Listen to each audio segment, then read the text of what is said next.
After the Beatitudes, continuing in the Sermon on the Mount, we come to the illustration of what the people of the Lord, the church, is to look like.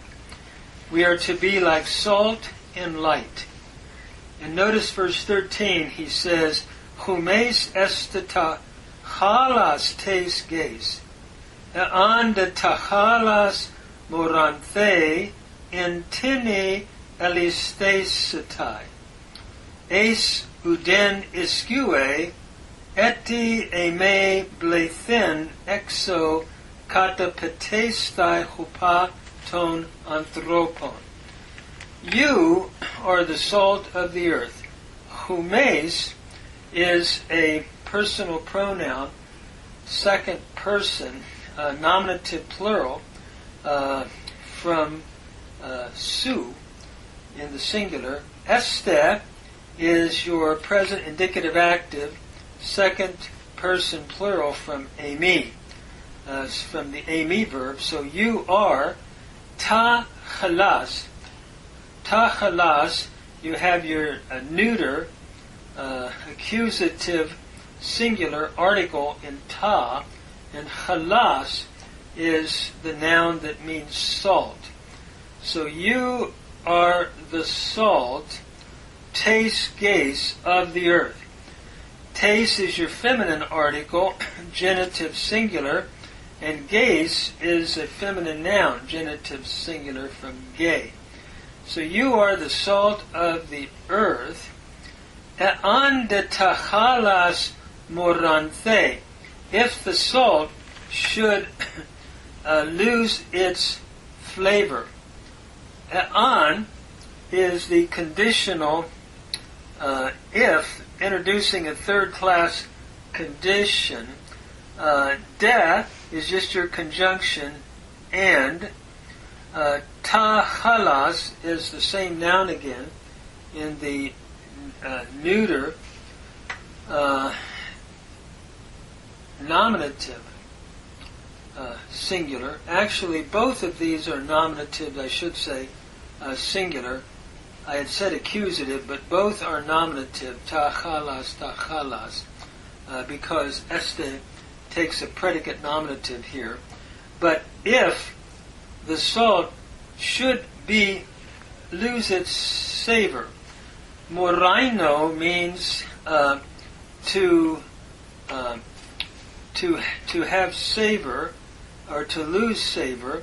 And notice we are looking at an aorist subjunctive passive from moraino, to become savorless. And then in tene, with what? In is your preposition taking the dative case, tis tenos tene. So tene is your dative within. And then we have the verb chalistesetai, from chalidzo, or chalidzomai, to salt. Notice the theta eta sigma identifies it as a future indicative passive from chalidzo, to by which shall it be salted, or have the flavor of salt. Unto nothing, eis uden escue, it is availing, literally, unto nothing. Eis takes the accusative, and uden, meaning not one thing, and escue is your present indicative active, third person singular from escuo, to avail. Yet, ame, except, ame means except, indeed, having been cast outside. Blethen is your aorist participle from balo. It is the aorist passive participle. The accusative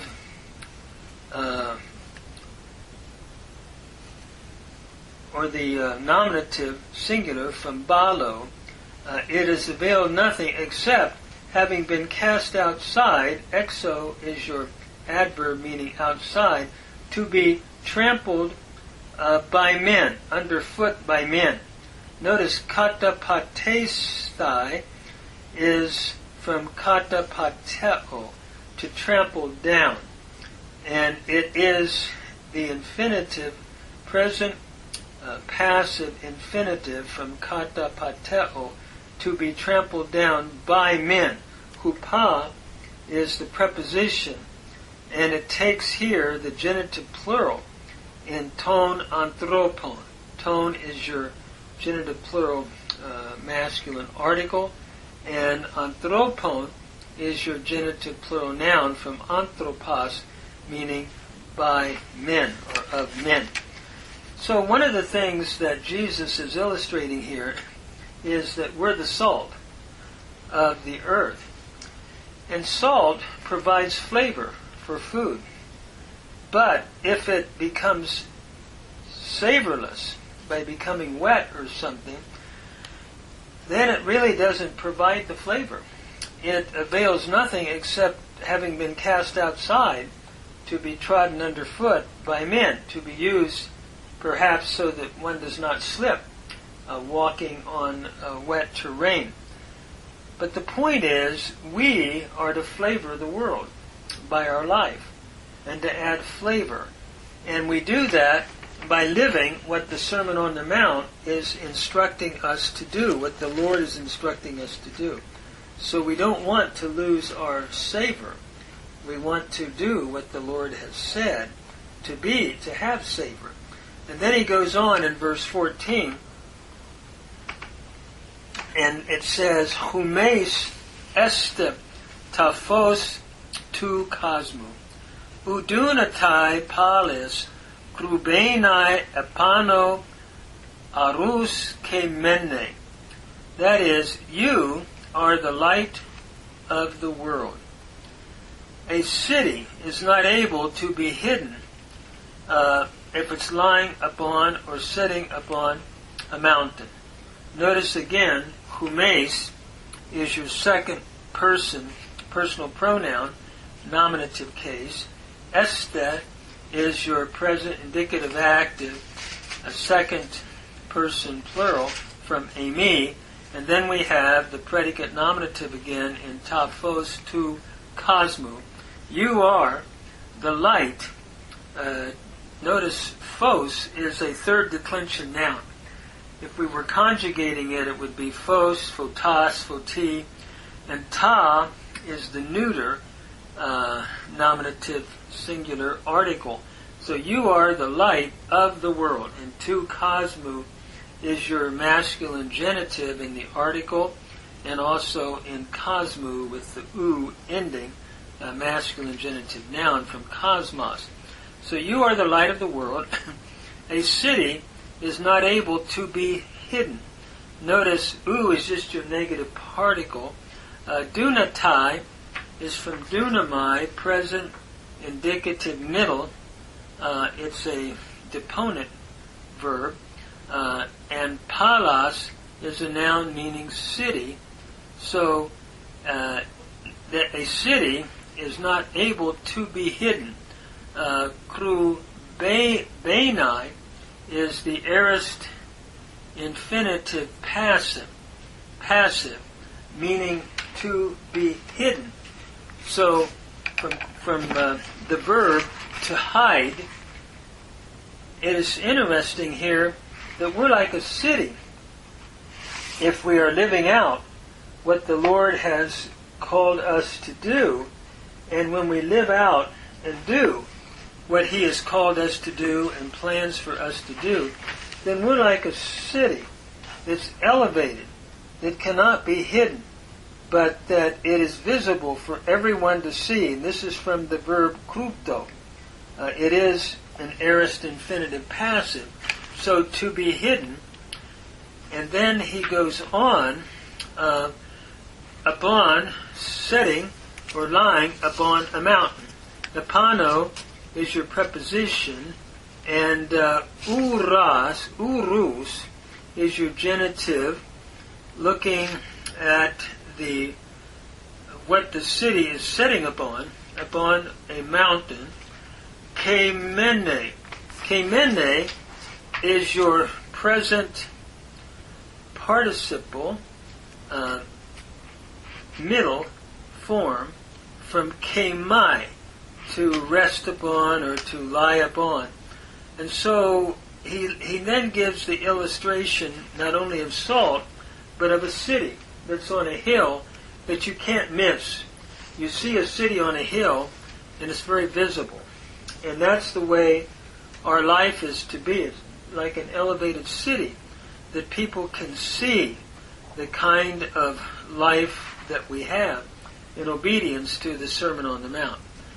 And then Jesus goes on, verse 15, Ude kaiusin luknan kai titheasin altan hupat tan modian al epitain luknian kai lampe pasin tois in te oikias. Notice as we look at this verse, neither do they burn, are they burning a lamp and place it under like a bushel basket, but upon a lampstand, and it gives light to all who are in the house. Kaiusin is your present indicative active third person plural from kaio, and luknan is from luknas. It's a noun meaning lamp. So they do not burn in the accusative singular a lamp and place it under a bushel basket. Notice kai is just your connection or your connective conjunction and. Tithasin is from tithemi, present indicative active third person plural from tithemi, nor do they place it. Autan is your personal pronoun accusative singular from autas, hupa tan padian, under the actually bushel basket. This word is like a grain measuring vessel, and so you don't put a lamp under that and hide it, but you put it on a lampstand. Notice he goes on to say, al epitain luknian, but upon the lampstand. Epi takes the accusative case with the feminine accusative article in tain, and also in the noun luknian. So, but upon the lampstand is where they place it, not under a bushel basket, and it gives light. Kai lampe. Lampe is your present indicative active, third person singular from lampo, to all who are in the house. Pasin tois ente oikia. Notice pasin is your dative plural from pas, with the in ending, and then tois, to all who are. Tois is just your definite article, dative plural. And notice the ois ending indicates the dative, all who are in the house. Int is the preposition that takes the dative case here in the feminine. Actually, it's like a locative idea, located in the house. Te is your feminine dative singular article, and oikia is house, which is also dative with your alpha iota subscript. So you don't take a lamp, Jesus teaches, and put it under a bushel basket to hide it, but you put it on a lampstand so that it can give light to all the house. One of the important things that we have to do is to live out the Word. We can't just study it and hide it under a bushel, but we're to live it out, to carry it out in our relationship with others. That's the illustration that Jesus is giving here in verse 15. But then he goes on in verse 16, hutos Lampsato taphos humon imprastin ton anthropon. Chapos idosin humon ta kala erga kai daxasusin tan patera humon tan entois uranois. Thus, an adverb, chutos, let your light shine. Notice lampsato is from lampo again, to shine, and it is your aorist imperative, third person singular from lampo. So thus, let your light shine, taphos, is your nominative with the neuter article, ta, and phos, the third declension noun, neuter nominative singular. So thus, let your light, and humon is just the personal pronoun genitive plural from seis in the nominative singular. So let your light before men shine. Notice imprastin is your preposition that takes the genitive in ton anthropon, the genitive plural, both in the article and in the noun again, anthropon. Let your light shine before men, chapos idosin. That, chapos, is introducing here a purpose clause, that they might see your good works. Idosin is from the root harao, to see. It is an aorist subjunctive, third person singular from harao. Thus, in order that they might see your good works. Humon is your genitive plural again, and ta, kala, erga is the direct object of the subjunctive, aorist subjunctive, idosin, that they might see your good works. Notice kala is your adjective good, and it's neuter along with erga, which is neuter, going with ta. Ta ergon is the noun, the word, and this is plural, neuter plural, accusative being the direct object of idosin, so that they might see your good works and might glorify. Notice doxasosin is your aorist subjunctive, third person plural from doxazo, that they might see your good works and might glorify your Father, tan patera humon, the Father of you. Again, tan patera is your accusative singular from pater, with the tan, accusative singular article, and patera is the noun from pater in the accusative meaning father, that they might glorify your Father, humon, genitive plural, who, the definite article here is translated like who, or like a relative. Your Father who is, and we have to supply who, and notice tan is your accusative singular article, in heaven. In tois uranois. Notice in takes the dative case, and tois uranois is the dative plural. Uranas is heaven, and ois puts it in the dative. So that they might let your light so shine before men that they might see, for the purpose, that they might see your good works and glorify your Father who is in heaven. One of the things we are to be constantly doing is to let our life shine.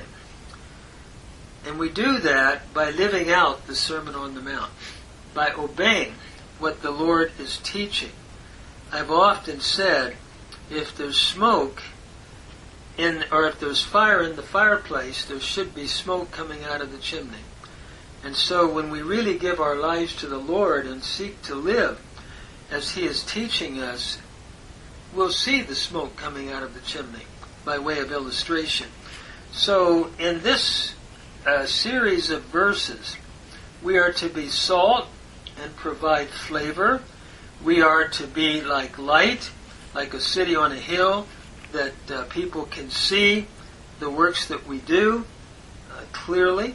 We are to be like a lamp that's placed not under a bushel, but upon a lampstand, and we're to let our light shine before everybody, that they can see our good works and take that as the occasion then to see the Lord in us and glorify the Father, our Father who is in heaven. Jesus then goes on in verses 17 to 20 to show His hearers that He is not coming to destroy the law, but to fulfill it. Notice, me namisete chate elthan katalusai tan naman etus prophetas uk elthan katalusai ala plerosai. Do not think that I have come to destroy the law and the prophets. I have not come to destroy, but to fulfill, it implied. Notice, namesete is your aorist subjunctive, second person plural from namidzo, with your negative me before it. So do not think that I have come. Hate, the conjunction followed by eothon from the verb erkamai, aorist indicative active, first person singular from erkamai. Do not think that I have come katalusai, to destroy, to cut loose the law. Kataluo means to destroy or cut loose. And notice the psi suffix shows that we are looking at an aorist infinitive active from kataluo.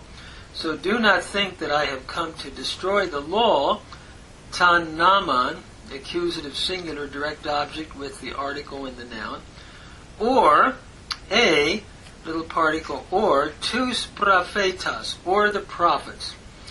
Notice tus prophetas is your accusative plural, article and noun, from the noun prophetes, prophet. This is looking at the Hebrew Scriptures, the law and the prophets. Don't think that I have come to destroy them. On the contrary, I have not come to destroy, but to fulfill. Uk, your negative particle, eothon again, your aorist indicative active, first person singular, followed by katalusai, again, your aorist infinitive from kataluo, to destroy, but I have come to fulfill it. From plerao, a contract verb, and notice plerosai is again your infinitive, your aorist infinitive from plerao. So don't think that I have come to do away with the law and the prophets. As a matter of fact, I have come to fulfill them. I think what Jesus is saying, I've come to fulfill the meaning even to the interior aspects of it. You don't even look upon a woman to lust or to commit adultery in your heart. So he's bringing it into the interior. He's not destroying the command, do not commit adultery, for example, but he's bringing it into the very issue of the heart itself, hence fulfilling it, bringing out its full meaning. And then he goes on in verse 18, Amen gar lego chumen, chaos an parelthe ha uranas kai chege, yota chen emia keraya u me parelthe apatunamu, chaos an panta genetai. Verily, and this is related to the Hebrew amen, let it be, or assuredly. For verily, in and we have the conjunction for.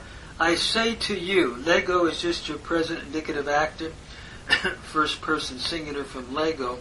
I say to you, and humen is your dative plural. I say to you, until heaven shall pass away.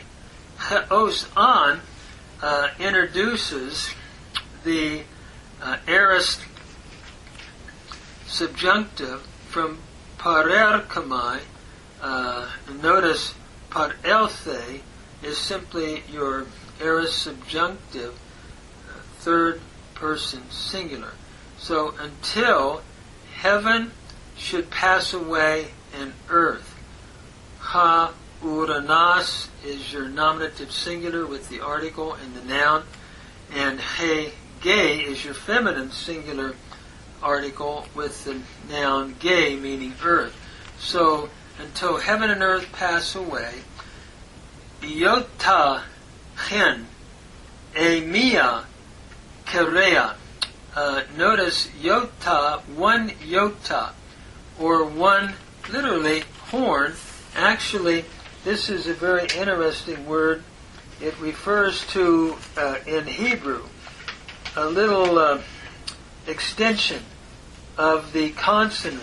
If you're writing, for example, a letter, it's like, let's say, for example, like a bait. There will be a little extension of the way it's written. And so it really, the word means horn, but it's looking at the fine aspect of the way you would write the consonants. For example, the better way to illustrate it would be, it's like dotting an I and crossing a T. So what he's saying is, even to the last dimension, one yota, and yota is the smallest consonant in the Hebrew Bible. So not one yota or one tittle is the way it's been translated, and actually it's looking at a little flurry at the end of a consonant. It's sort of like a projection or a little maybe a part of a letter. So again, the best way to illustrate it is like the letter dotting the I and crossing the T. So even to the last dimension of the Hebrew consonantal text, it shall not pass away. Ume is your double negative, no wise pass away. Not one yota or one tittle shall pass away. Notice parerkamai is the root. Again, this is your aorist subjunctive, third masculine singular, from parerkamai. From the law, apa takes the genitive case, from the law, until all should become or come to pass.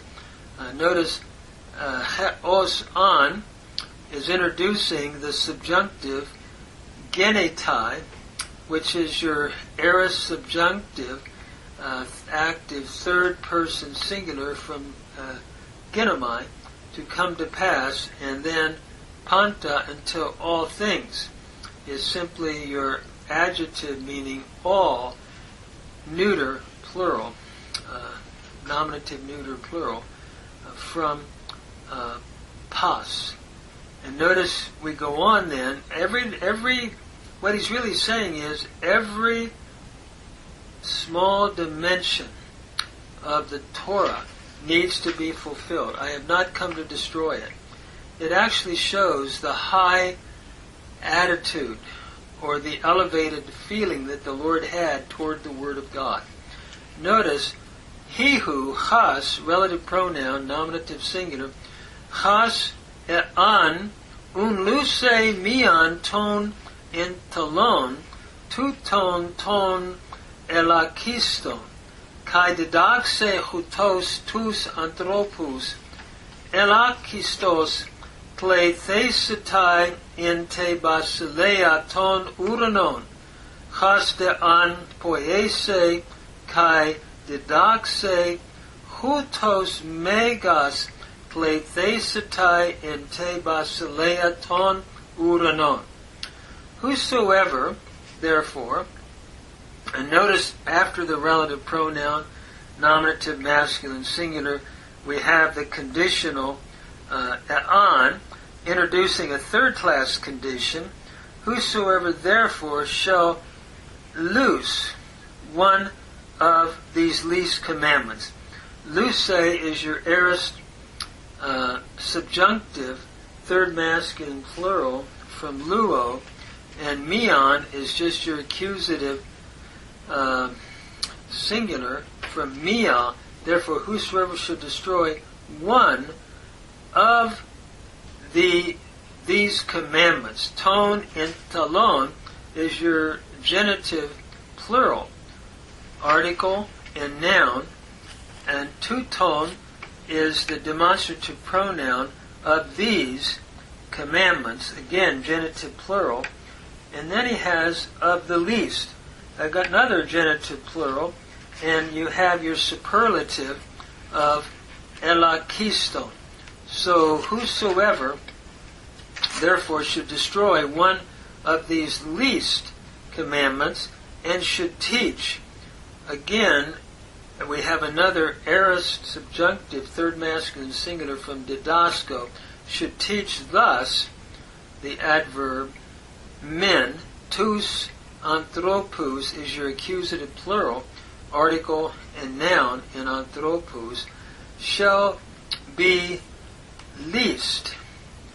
And notice again, elakistos is the superlative, meaning least, shall be called least in the kingdom of heaven.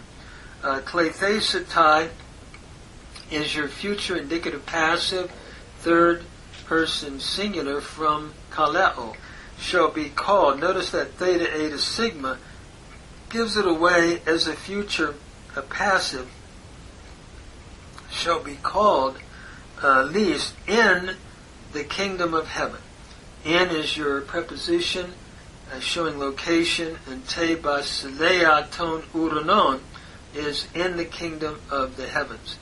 And notice te basileia is your feminine article, dative singular, with basileia, which is also dative singular, feminine noun.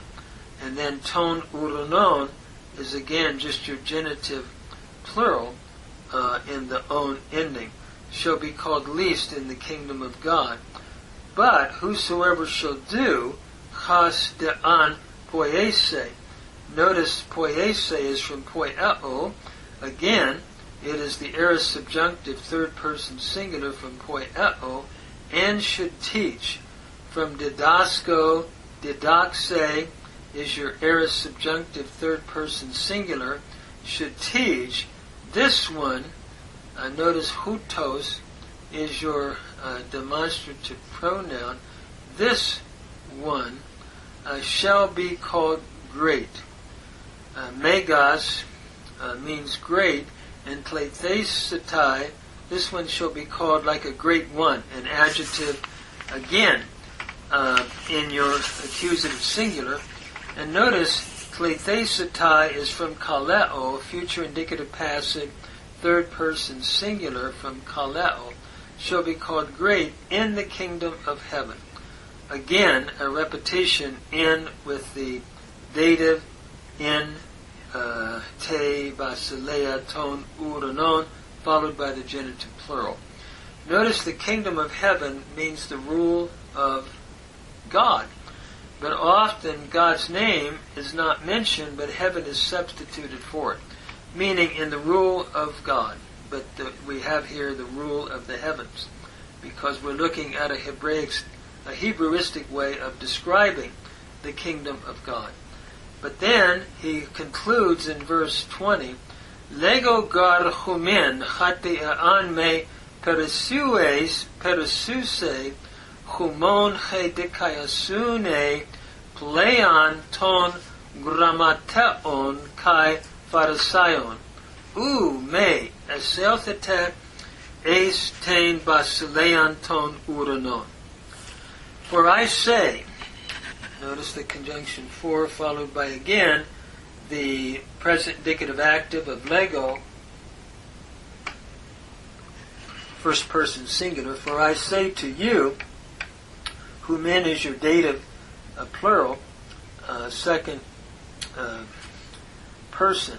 For I say to you that except the conjunction hati and an me, again translated if not, but literally except.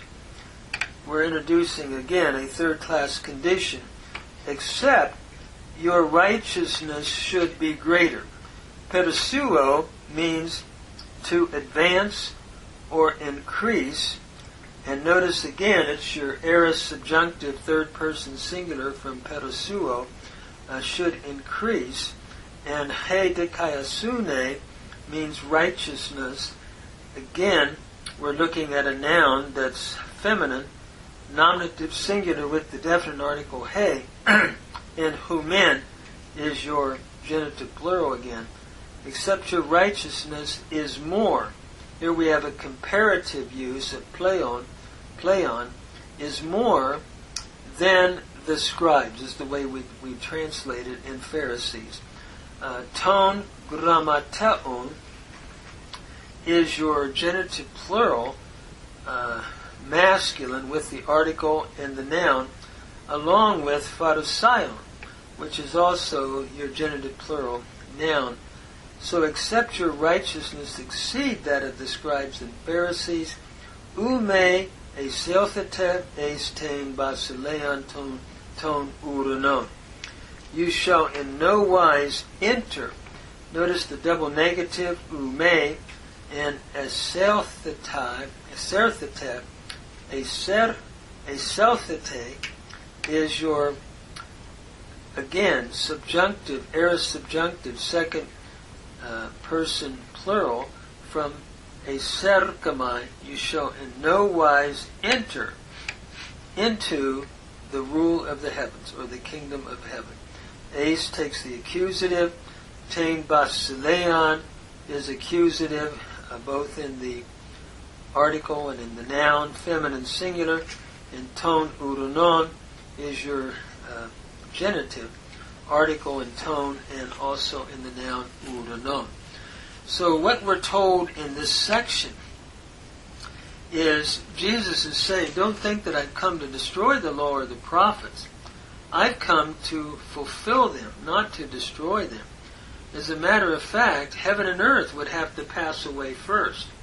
And not one jot or one tittle, not even like the smallest dimension of the Hebrew consonantal text, not even that would pass away from the law until all should happen, should be fulfilled. And therefore, if anyone tries to break any of these least commandments that I'm teaching and not do them, he shall then be called least in the kingdom of heaven.